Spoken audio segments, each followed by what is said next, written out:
Namaste. Hello and a warm welcome. Welcome to Akankssha's YouTube channel Multidimensional Soul and this audiobooks and talk series dedicated to Akankssha's son and spirit guide Arnav. If you have not yet subscribed to this channel, do subscribe, like and share this knowledge and wisdom. Do share your experiences in the comments. What resonates with you the most? What insights do you receive from these teachings? Let's keep this energy of knowledge and wisdom flowing as the energy loves to move, and this is an energy exchange. A United World with God as President. By Paramahansa Yogananda.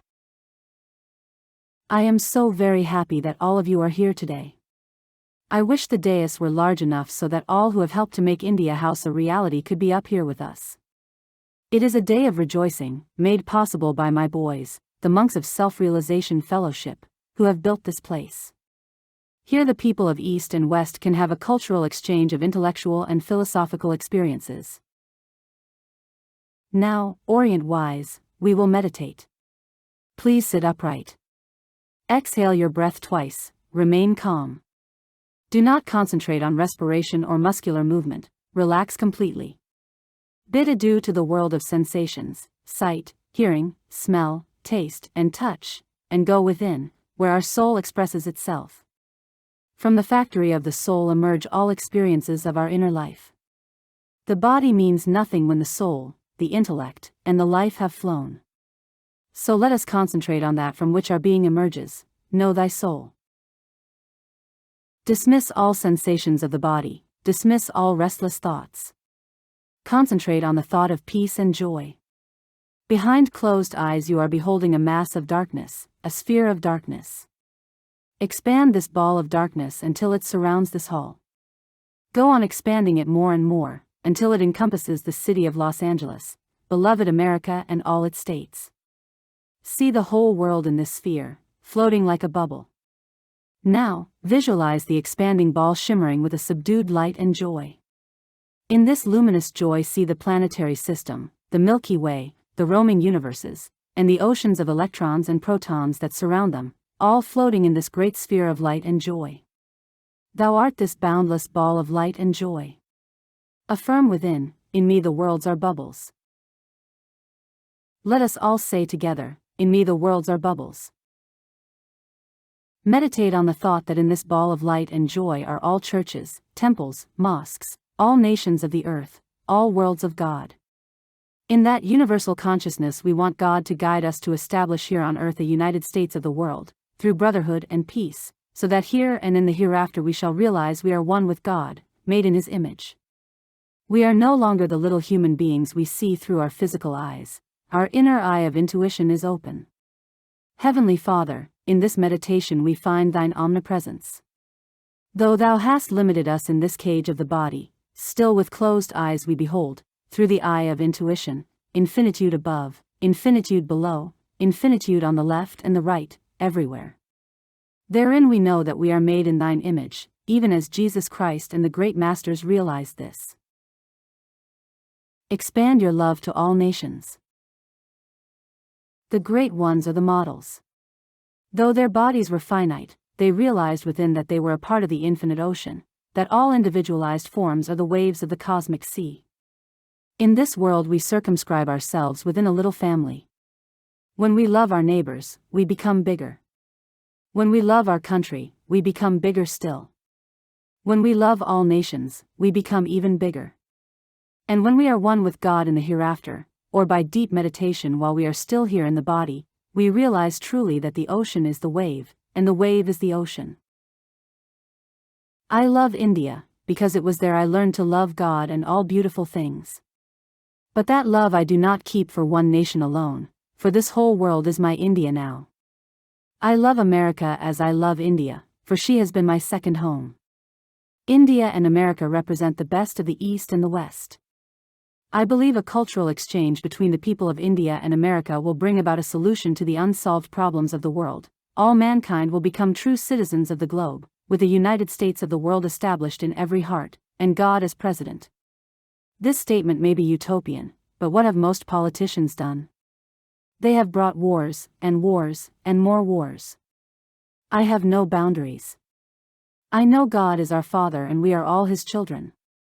The true spirit of America, and the true democracy, is that in which all nations find unity, as in India all religions find unity. Not long after I came to America, I asked a Hindu college student, "What do you think of the Americans?" Evidently he considered himself on a very high seat above them, for he told me, "You know, they are like little children." "Oh," I replied, "then I am going to get along with them very well, for of such is the kingdom of God, as Jesus said." Become a smile millionaire. I believe in America, because I know America does not institute a single war just for selfishness. America has given generously to the whole world. I have watched this very carefully. All the things I wanted for India I find that American people have. But one thing I noticed, even in the villages in India where people had perhaps only a little handful of rice to eat, those people had smiles in them that many American millionaires don't have. As I pass along the streets of America, I look into the thoughts of the people, and all I see, dollar bills swirling in their brains. If I had a few more dollars, I'd be happy. Money is necessary. There hasn't been a saint who didn't use it in some manner, for the necessities of life, or for the well-being of others. But money alone isn't enough. I have met many millionaires, but I found they were not happy. Happiness lies in first becoming a smile millionaire. Against all odds, you must try to smile from within. That will do you good. The time to smile is not only when everything goes right, but also when everything goes wrong. That is what the East teaches.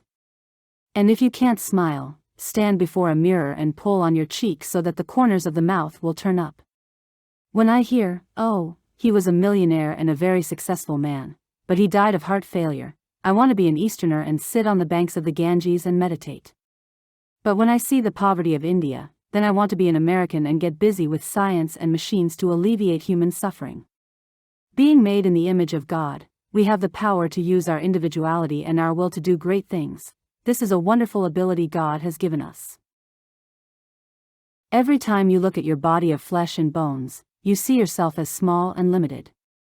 If even a little thing happens to your body, if you start sneezing, or if you hit your hand hard and break it, you realize your smallness. But when you close your eyes in meditation, you see the vastness of your consciousness. You see that you are in the center of eternity. Concentrate there. Take a little time in the morning and the evening just to close your eyes and say, "I am the infinite, I am His child." The wave is a bulge of the ocean, my consciousness is a bulge of the great cosmic consciousness. I am afraid of nothing. I am spirit. That is the teaching of the East. You need that realization. Finding God gives great comfort and happiness. If you keep a little time for God, it will give you great comfort and happiness. That is why Jesus said, "Love the Lord thy God with all thy heart." If you are saying the Lord's Prayer, but thinking of a chicken dinner or a duck roast, the Lord knows that you don't want Him, so He doesn't come. Concentrate on God alone, without whose power you cannot move. Just as ships at sea can be moved by radioactivated power, so God moves us by His power, which flows into the medulla oblongata. When the divine power leaves the body, you are dead. Why don't you think of the source of that power? God does not deny you comforts. Jesus said, "But seek ye first the kingdom of God." Why? Because the nest of all happiness lies there. And all these things shall be added unto you. Neither be ye of doubtful mind. I own nothing, yet I have everything. Sometimes I have given away my last dollar. But I was never left out. God has always provided for me. I am very rich in that respect, even though poor outside, poor, not by compulsion, but of my own willingness. If I have my Father with me, what riches more can I want? That is the teaching of the East. That is what all Americans need to remember. Behind the dollar, behind all your efforts, is that great power. And if that power wishes you to have the right job, the right anything, you will have it tomorrow, if you are in tune with God. Everything was given to me that way. And I gave it all away to the cause, that I be not a slave to anyone or anything. I never call myself a preceptor or a master or a guru. I only know that I killed myself, and I find none else within me but the Heavenly Father. When you will kill your ego, you will find the same being within you. As all lamps of a city are lighted by one dynamo, so all of us are lighted by God. Know ye not that ye are the temple of God, and that the Spirit of God dwelleth in you? Why do you think that Jesus Christ was recognized as the Son of God? Because he was our example, as the great masters were. Unless you become like Christ, there is no meaning to these words, but as many as received him, to them gave the power to become the sons of God. The diamond and the charcoal are both made of carbon. But the diamond receives the light and reflects it, the charcoal doesn't. Charcoal mentalities are those who are always complaining, the world is bad, I have a headache, I want this, I don't have that, I can't succeed, always the negative spirit. But the brilliant diamond mentality affirms, it doesn't matter what happens to me, I shall make my way, for God is with me. Such a one receives the light, and ultimately, through material, mental, and spiritual evolution, he becomes like the Father. Do not in any way minimize the power of the little wave that has been battered by the big waves. Somebody needs to say to it, little wave, what's the matter with you? Don't you see that the whole ocean is behind you? You are a bulge of the great ocean. Don't look to your little body, look within. The meditation that I gave you is of utmost importance. You will see how vast you are everywhere in spirit. So, my friends, remember this, the East should be your preceptor in spiritual things, not minor superstitions. And the Easterner should realize that God has not spared the East suffering just because of its spirituality. The Orientals should consider the wonderful Americans, who have succeeded in driving away malaria and many other diseases, as their preceptor in material things. By the constructive exchange of the best of East and West, we shall build a United States of the world, with God as our president. End of talk. This talk, A United World with God as President, by Paramahansa Yogananda is featured in the book Journey to Self-Realization. This book is part of a series of anthologies of Paramahansa Yogananda's collected talks and essays. This excerpt is condensed from a talk during dedication ceremonies held in India Hall, one of several newly completed constructions on the site of the Self-Realization Fellowship Temple in Hollywood, on April 8, 1951. Thank you for tuning in and soaking in all the knowledge and sharing it with others. Namaste. This is a series of audiobooks and insightful lectures brought to you by Akanksha, dedicated to exploring timeless wisdom and spiritual teachings. Each recording is generated with love, honoring my journey and my connection with higher guidance, especially in tribute to my son Arnav, who now guides me from beyond. May these words awaken the divine love within you, bring you peace and inspiration on your own path, and may divine light within shine bright. May whatever merit arises from these readings be for the benefit of all sentient beings. Namaste.